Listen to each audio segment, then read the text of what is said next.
이 관점을 이제는 반대로 예수님께서 보시는 눈으로 우리가 하나님도 그렇게 보고 나도 그렇게 보고 세상도 그렇게 보고 주변의 사람들도 예수님의 눈으로 바라보자. 오늘 이것이 설교의 주제입니다. 갈라디아 2장 20절에 있는 말씀을 예를 들어본다 그러면은 우리가 이 예수님의 눈으로 본다 하는 말은 내 안에 사신 이가 그리스도시다고 할 때에 내 안에 계신 예수님의 눈으로 세상을 보자 이런 것입니다. 우리 바라본다고 할 때에 제가 이 헬라어 단어 하나 소개시켜 드렸습니다. 아포라오, 어디로부터 시선을 떼어서 예수님께로 고정시키자 하는 말씀이 이 아포라오라는 단어의 의미가 있는데, 이번에는 세상에서 우리의 눈을 떼어서 예수님의 눈으로 이 세상을 바라보는 것, 이것이 오늘 말씀의 주제라고 할 수가 있겠습니다. 오늘 아마 여러분이 이제 들어본 아주 옛날 사람 중에 이태리, 정확하게는 이태리 사람은 아니고 이태리 주변에서는 도시국까지 옛날 동시에는 기원 전이니까 한 200년대에 아르키메데스라는 사람이 있었다고 합니다. 이 사람 이야기가 유명한 이유는 소위 부력의 법칙이라는 걸 발견했다 그래가지고, 그래서 그 어떤 똑같은 물체라도 그 물체 안에 있는 그 밀도가 높을수록 그 부피가 달라진다 이런 얘기인데, 그래서 아마 왕관에게 순금이냐 아니냐 이걸 알아보라고 왕이 명령을 내려가지고 그걸 가지고 고민하다가 목욕통 속에 들어가서 있다가 물이 넘치는 걸 보면서 이게 이 법칙이라는 게 있다 하고 이게 순금이 아닙니다, 가짜입니다라고 알려줬다는 유명한 얘기 나옵니다. 그래서 그때 이 물 밖으로 탁 맨몸으로 알몸으로 뛰쳐나오면서 유레카, 이게 이제 그리스도죠, 찾았다 하는 말로 했다는 유명한 이야기. 요즘에 애들 보는 영화에도 그런 거, 만화 영화에도 많이 나오고 하는데, 이 사람이 기원전 200년대 사람인데 굉장히 지금 생각하면 박사예요, 박사. 만물 박사입니다, 정말. 이 사람이 만든 원리 중에 하나가 지렛대 원리라는 거예요. 그 지금 너무나 쉬운 이야기인데 그걸 이전 사람들은 지렛 들어가지고 들어 올린다는 걸 몰랐다는 거죠. 근데 이 사람이 이론적으로는 지구도 지렛대까지 들어올 수 있다, 이런 얘기까지 했을 정도입니다. 근데 이번에 얽힌 전쟁 이야기 중에 정말 만화와 같은 실화가 하나 있습니다. 2차 포에니 전쟁이라는 로마가 자기 왕국 시실리아라는 자기 왕국을 공격해 왔습니다. 함대를 이끌고, 그 당시 함대라고 하면 목선이지만 아무튼 배를 가지고 정보화해 왔다는 것은 엄청난 군사를 가지고 있을 때였는데, 근데 이제 이 나라 조그만 도시 국가니까 망하게 되었습니다. 그래서 이 왕이 이 아르키메데스에게 이거 어떻게 하면 되느냐, 간단합니다. 그래서 어떻게 했냐면 청동으로 거울을 만들었대. 요즘에는 유리로 만들지만 그 당시는 유리가 없을 때니까 청동으로 다듬고 가지고 거울을 만들어 가지고 거울 50개를 해안가에 쫙 배치를 했다는 겁니다. 그래 가지고는 목선이 아마 수십 대가 왔을 텐데 그 중에 딱 한 대에게만 고정해 가지고 태양빛을 반사해 가지고 돋보기 효과를 내 가지고 그 배에다가 50대의 거울로 집중을 해 가지고 그 배가 불이 타면서 옆에 있는 배까지 다 불타서 전쟁 이겼다. 이거 만화 얘기처럼 보는데 실화라고 합니다. 그래서 후에 과학자들이 이게 말이 되는가 하고 실험을 해봤대요. 근데 실제로 되는 거라고 해가지고 아주 참 재밌는 일화가 있는 사람, 이 사람의 이야기입니다. 오늘 제가 굳이 말하자면 이 아르키메데스라는 사람이 말한 이 거울 이야기를 좀 가지고 하려고 합니다. 여러분, 이 보십시오. 한번 이 거울 보면은 어떤 관계가 있느냐? 하늘에 있는 발광체인 태양의 빛을 반사체인 거울을 통해서 피사체 함선에다가 쏘았다, 이거 아닙니까? 그렇죠? 그래가지고 큰 일을 이루었다, 이런 이야기들인데, 참 크리스찬 과학자들은 참 이런 부분에서는 굉장히 우리에게 도움을 주고 용기를 많이 줍니다. 정말 신앙이 있는 크리스찬 물리학자들이 이 아르키메데스 거울 얘기를 가지고 삼위일체 하나님에 대한 얘기를 자기들 식으로 해석을 한 것인데 타당한 것 같습니다. 발광체, 태양은 하나님이고 반사체는 우리들이고, 예수님께서 우리가 세상의 빛이라고 말했고 우리를 통해서 하나님을 나타낸다고 하셨으니까, 그러면 이제 피사체라고 하는 이 밝은 빛을 또 열을 세상에 보내는 것이 언니가 세상이다, 이런 이야기로 이 물리적인 이 하나님의 어떤 신성함을 이런 그 인간 세상에 일어나는 자연 과학을 가지고도 설명하려는 노력들을 아주 저는 좋게 생각을 해보게 됐습니다. 자, 그렇다면 여러분, 과연 이제 이 관계가 우리에게도 적용되는가 하는 것입니다. 여러분, 이 아르키메데스라는 사람은 정말 이 태양이 어떤지 잘 몰랐겠죠. 오늘 우리만큼이나 알았겠습니까? 근데 아무튼 힘이 있고 파워가 있고 열이 있고 뭐 빛이 있다는 건 알았겠죠. 그걸 잘 알았고 어느 정도 이 태양의 어떤 능력을 알았던 것이고, 그 다음에는 아무것도 아니지만 그 유리 조각, 유리도 아니지 그 당시에는 거울로 뭐 만들어진 이 청동 구리 조각, 이게 잘만 방향을 맞추면 손 하나 안 쓰고 함선을 무찌를 수 있다. 이 역학 관계라는 것을 이 사람은 정확하게 이해를 한 것입니다. 그리고 실제로 그것이 이제 실제로 이루어진 이야기를 우리가 보면서 오늘 우리가 하나님과 우리와 세상이라는 이 삼각의 관계를, 우리 이런 원리를 가지고 좀 잘 이해를 하면 성경적으로 하나님이 어떤 분이신가, 나는 어떤 존재인가, 세상은 어떤 존재인가 하는 것을 바르게 알기만 해도 내 힘이 아닌 이 하나님의 힘으로 나는 단지 반사체로 비추었을 뿐인데 하나님의 능력이, 그분의 신성함이 세상 속에 나타나고 우리들 주변을 밝혀주고 어떤 우리가 당한 문제들을 이겨낼 수도 있는 그 힘과 능력이 하나님께 있다. 여러분, 태양을 만드신 분 아닙니까? 태양도 이만큼 능력이 있는데 태양을 만드신 하나님이 오죽하겠습니까? 그런 관점에서 로마서 1장 20절에 있는 말씀이 정말 대단한 말씀이다. 여러분, 뭐라고 말씀했습니까?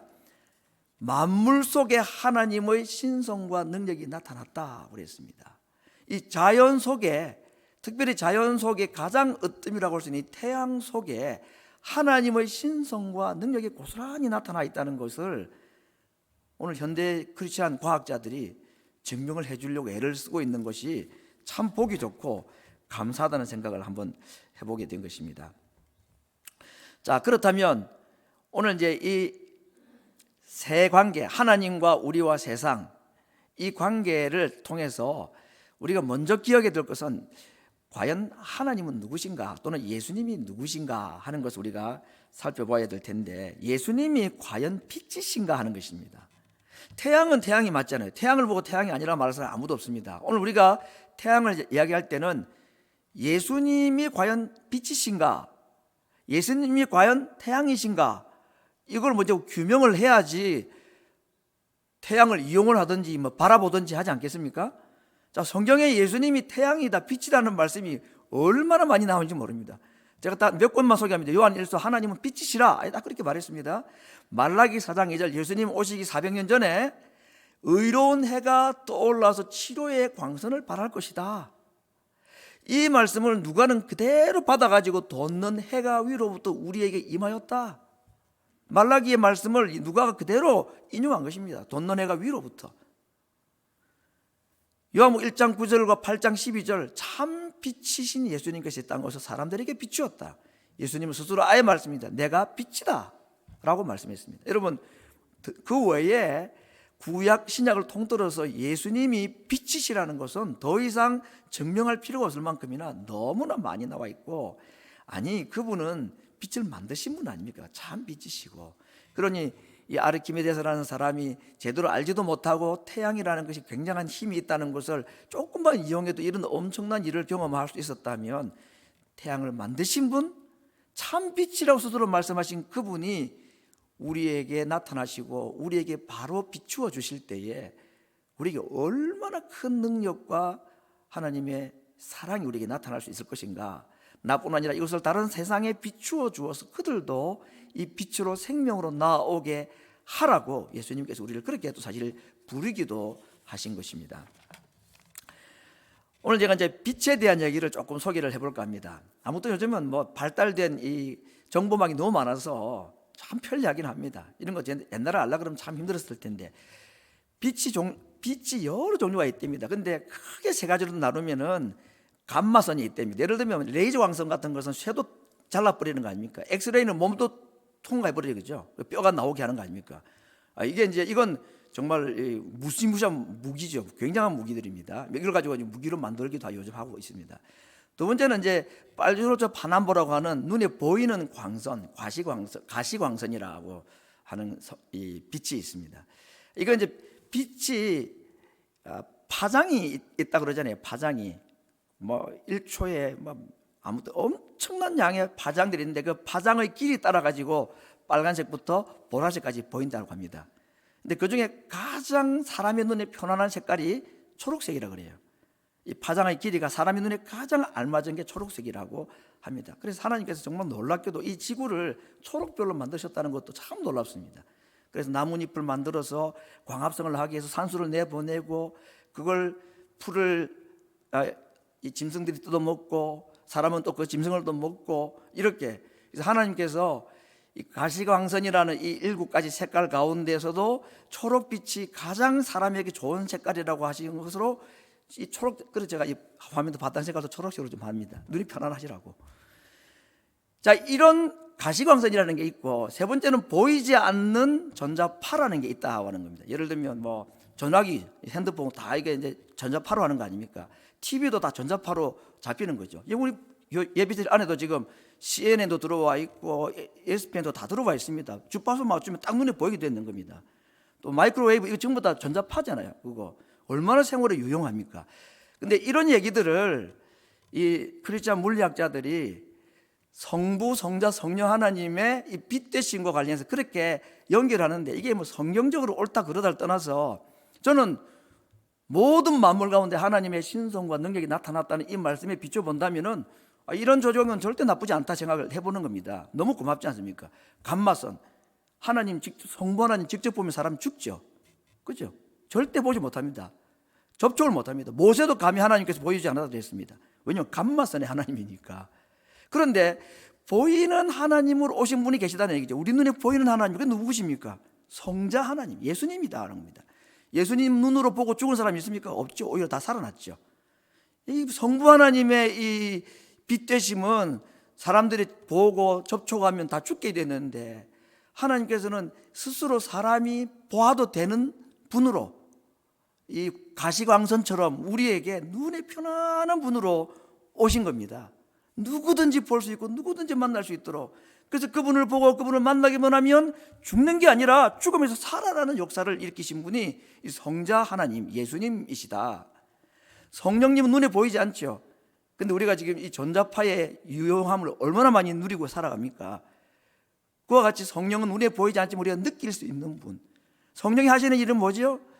눈에 보인으로 오신 그 성자 예수님을 잘 깨닫고 느끼고 인식하도록 도와주시는 분.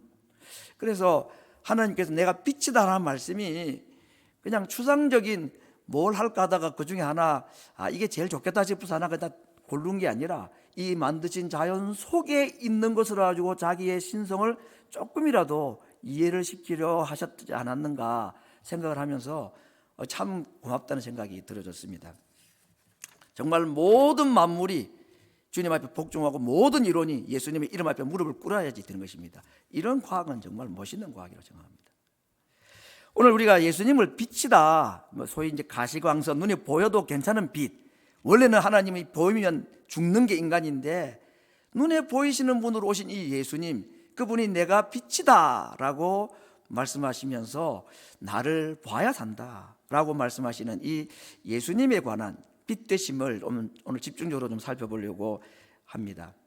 이 자연 속에 하나님께서 빛이라는 걸 통해서 예수님이 어떤 분이신가 하는 것을 우리에게 보여주셨다고 했는데 예수님이 앞에 말했던 발광체죠. 우리는 반사체일 뿐입니다. 발광체이신 그 예수님, 사람이 원래는 보지 못하시는 분인데 눈에 보이는 분으로, 봐도 괜찮은 분으로, 아니 보기에 굉장히 편안한 분으로 우리에게 오신 그 예수님을 우리가 바라보게 될 때에 그 예수님을 통해서 우리에게 주시는 혜택이 얼마나 큰가.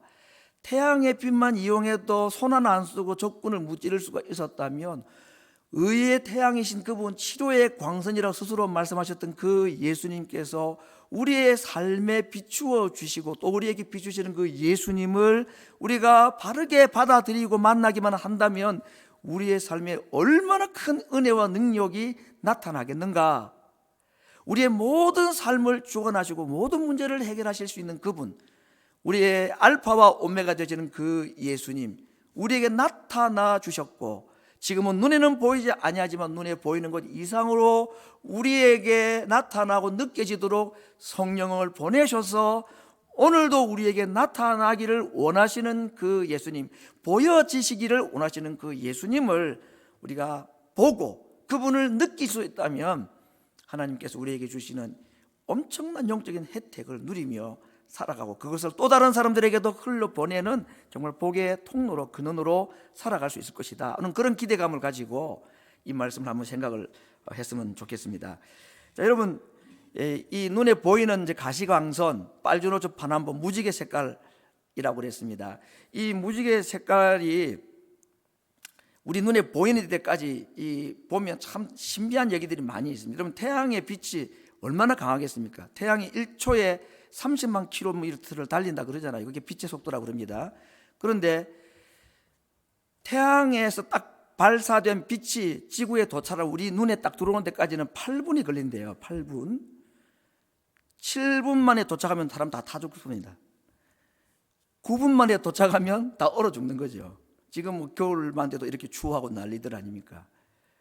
그런데 우리에게 이 하나님의 빛이심이, 하나님께서 우리에게 빛을 비추시는데 지구를 태양에서부터 딱 그만큼 8분 거리에다 딱 매달아 두셨다는 겁니다. 정말 조금도 멀리도 가까이도 아니고, 그 얼마나 이 하나님의 저는 뭐 하나님 굉장히 과학적인 분이시다.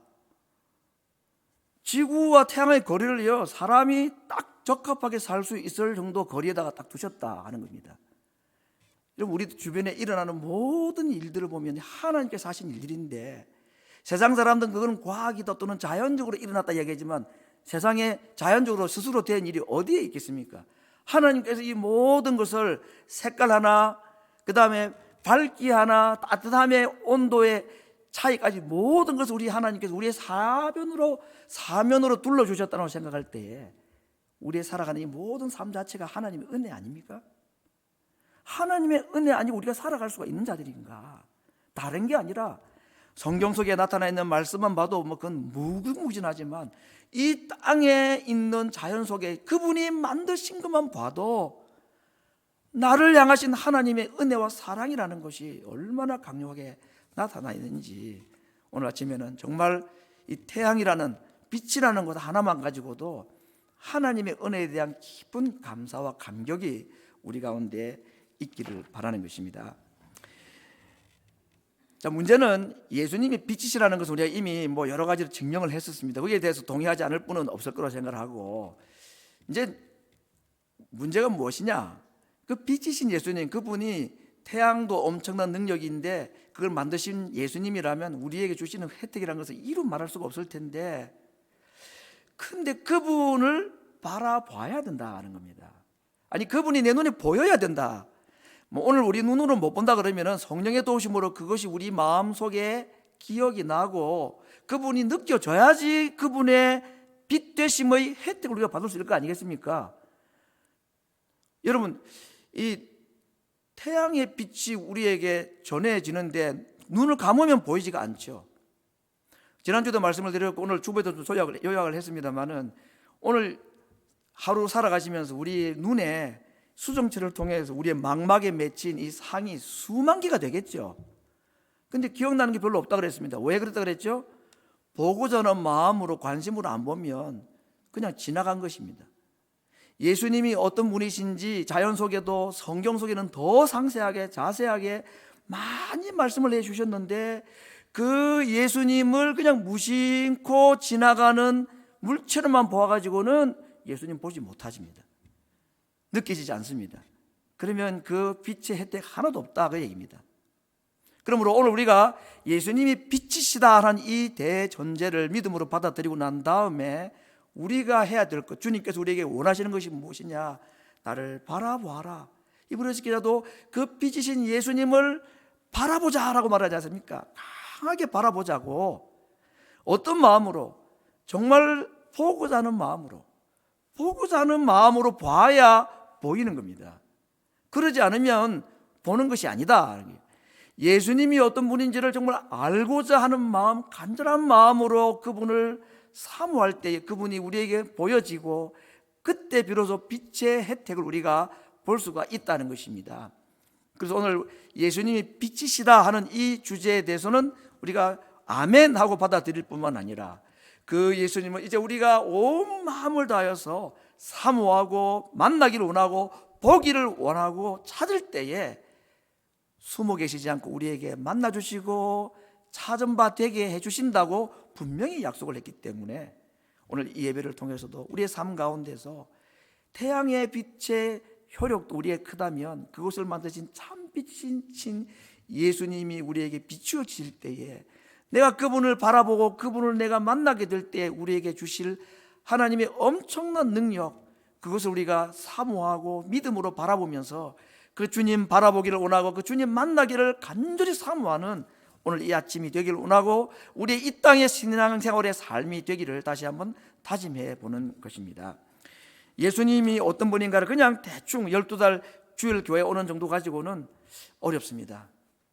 예수님은 우리 눈에 밝게 보이신 분이지만 보고 사는 자들에게만 보이시기 때문입니다.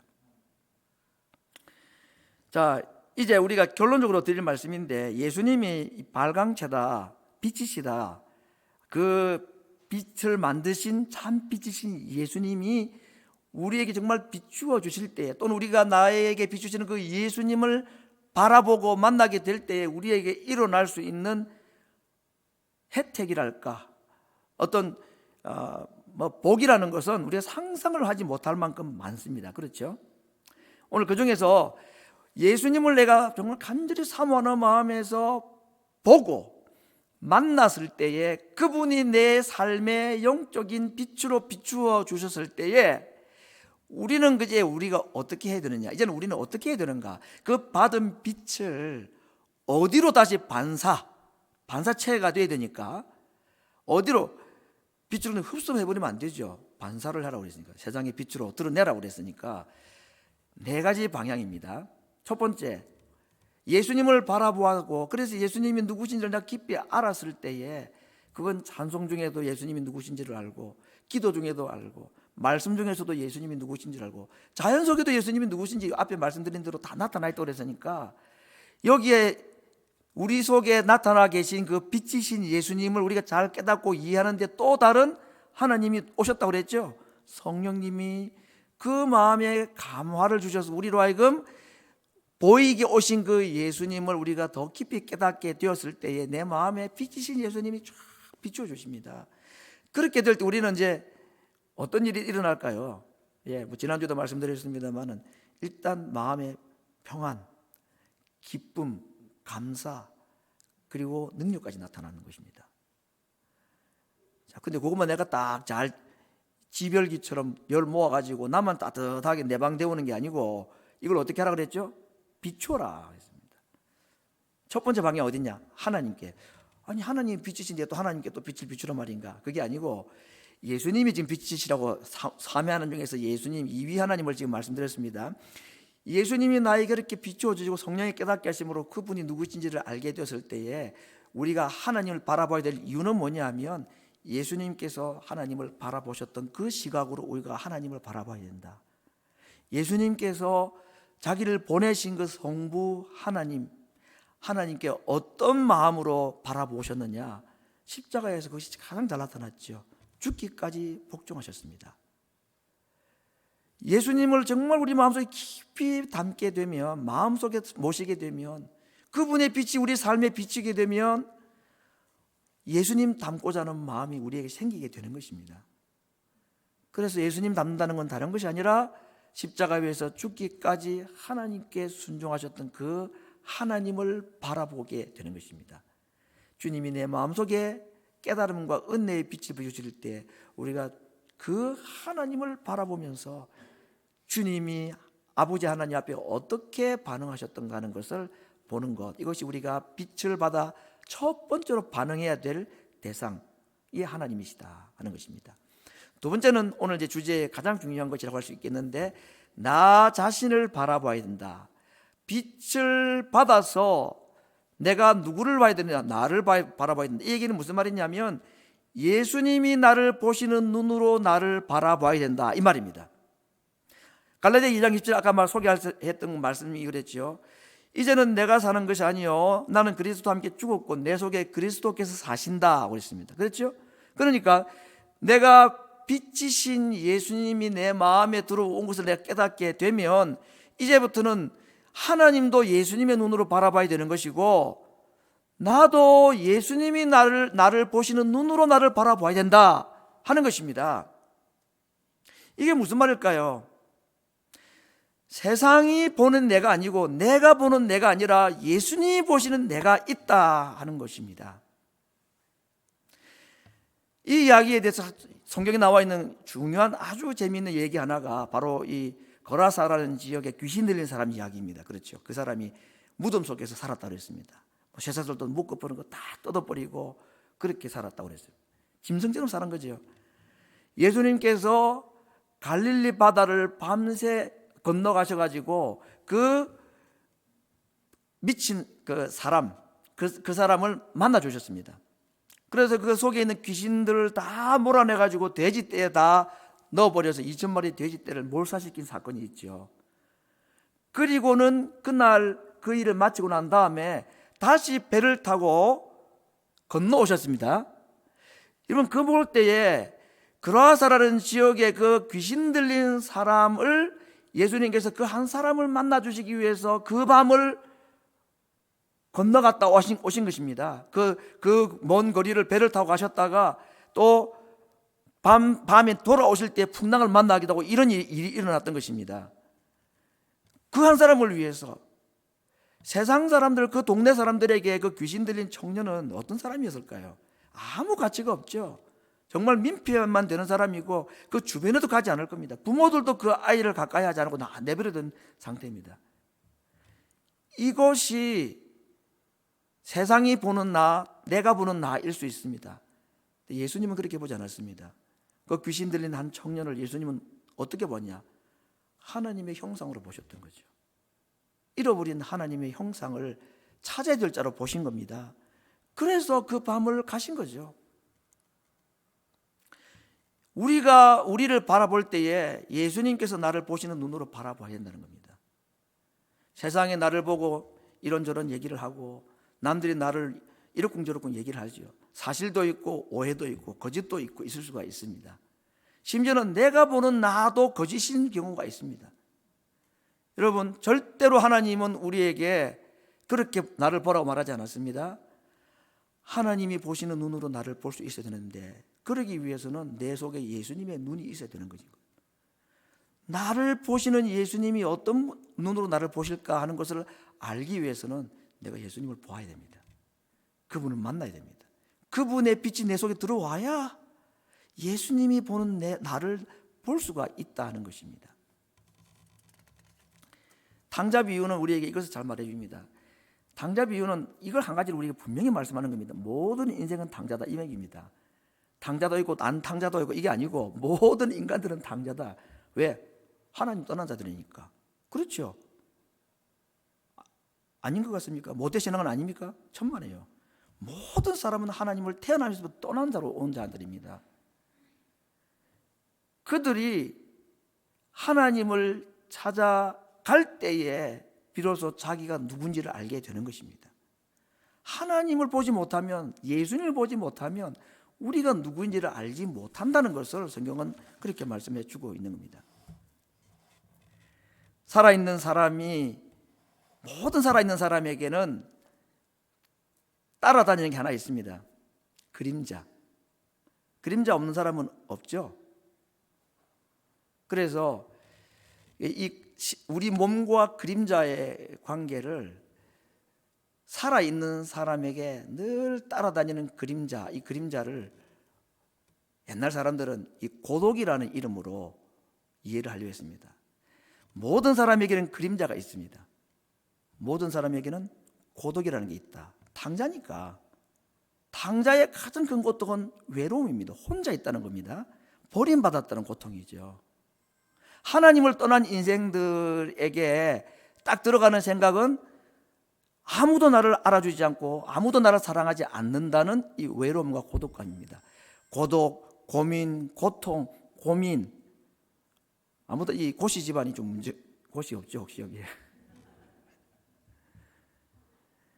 인생은 이 고자를 보낼 수가 없다는 거예요. 모든 사람은 이 고독의 문제를 가지고 탕자로 왔으니까. 그런데 이 고독의 문제를 단번에 해결하신 분이 예수님이십니다.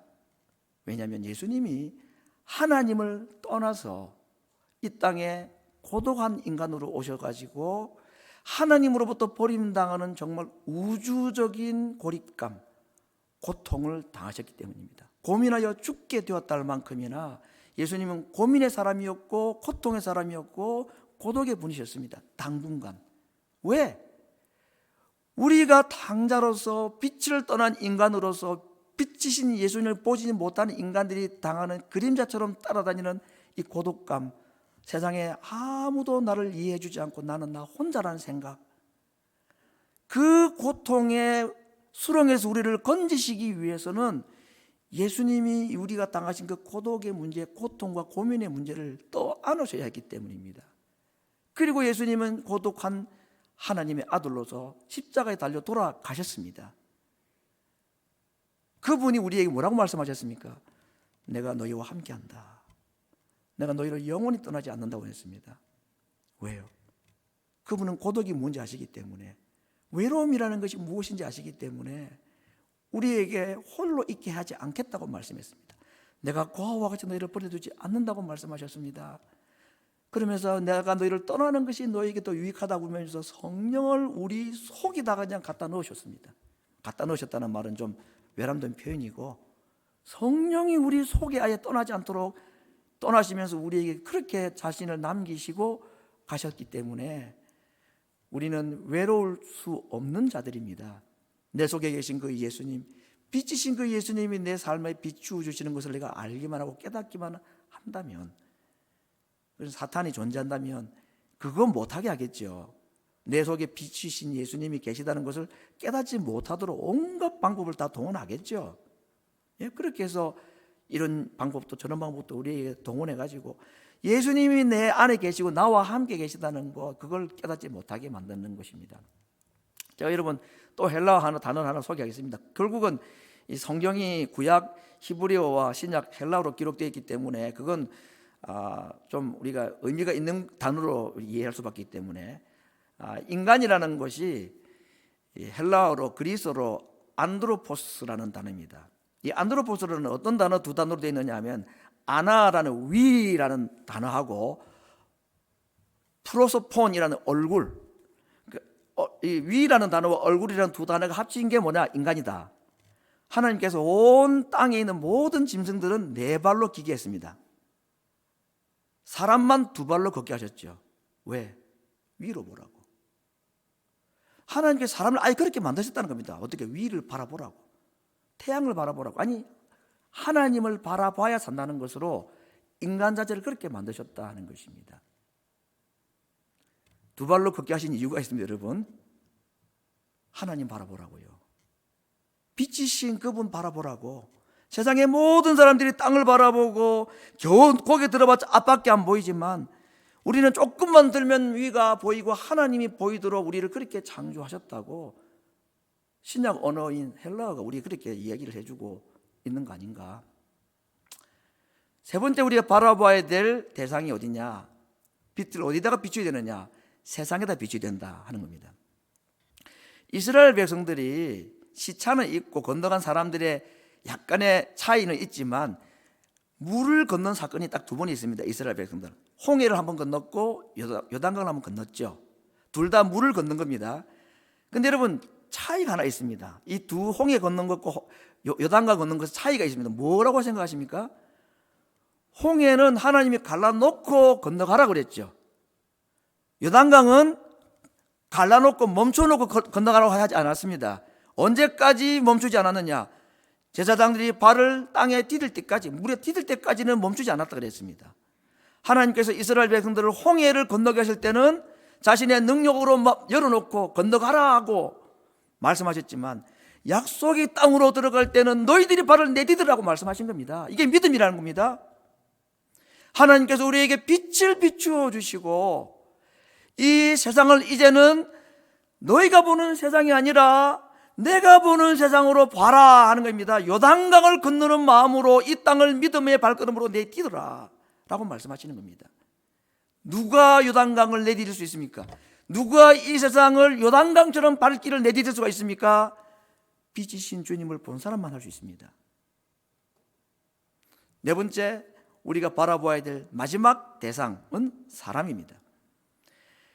에서를 만난 야곱 이야기, 야복 강가에서 천사와 씨름한 얘기가 있습니다. 그래서 그 천사라는 단어는 없지만 아무튼 천사로 보냄받은 자니까 사람의 모습으로 왔다 그랬습니다.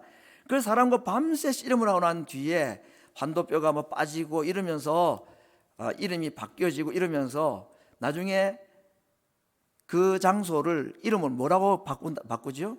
브니엘이라, 하나님의 얼굴이라. 왜 그렇게 이름을 붙였을까요? 그가 씨름했던 그 사람이 바로 하나님이고 하나님이 보내신 사람, 원래 하나님 직접 보면 안 되기 때문에 항상 그렇게 다른 모습으로 사람이 나타나십니다. 직접 만나면 감마사님 다 죽는다니까요. 그래서 그가 하나님이라는 또는 하나님께서 보내신 분이라는 분을 알고 내가 하나님 얼굴을 보았는데도 안 죽었구나. 그래서 그 땅 이름을 브니엘이라고 지었다고 그랬습니다. 근데 그가 에서를 만나고 난 뒤에 창세기 33장 10절에 에서 보고 정말 낯간지러운 아부 발음을 하는 게 있습니다. 뭐라고 말합니까? 내가 형님의 얼굴을 보니 하나님의 얼굴을 배우는 것 같습니다.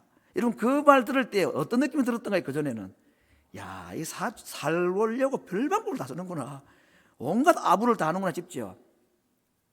그렇게 볼 수도 있는데 저는 아니라고 생각합니다. 오늘 이 말씀을 본다 그러면은 하나님의 얼굴을 본 야곱에게 자기를 20년 동안 죽이려 했다. 물론 자기가 잘못한 게 있으니까 그렇긴 하지만 어쩌면 원수잖아요. 아무튼 불과 몇 시간 전만 해도 하나님의 얼굴을 본 야곱의 눈에 에서는 하나님처럼 보였던 것입니다. 여러분 우리가 정말 하나님의 얼굴을 보고 빛이신 그분이 내 마음속에 가득 차게 되면 에서와 같은 사람이 하나님처럼 보일 수 있을까요? 그럴 수 있다고 생각합니다. 하나님은 그렇게 바꿀 수 있는 것입니다. 이게 빛이신 예수님을 만난 자들의 바라봐야 될 네 가지 지향점입니다. 2022년 네 번째 주일 예배를 드리면서 새해 메시지로 오늘 계속 말씀을 드립니다. 지난주에 이어서 오늘도 예수님을 바라보자. 오늘은 그 예수님을 바라보았을 때 빛이신 그분이 내 마음속에 들어올 때에 이제는 예수님의 눈으로 하나님을, 나를, 세상을, 그리고 사람도 그렇게 바라보는 것, 이것이 이 땅에 빛으로 오신 예수님께서 우리들에게 주시고자 하는 진정한 안식과 평안과 능력의 삶이 아니겠습니까?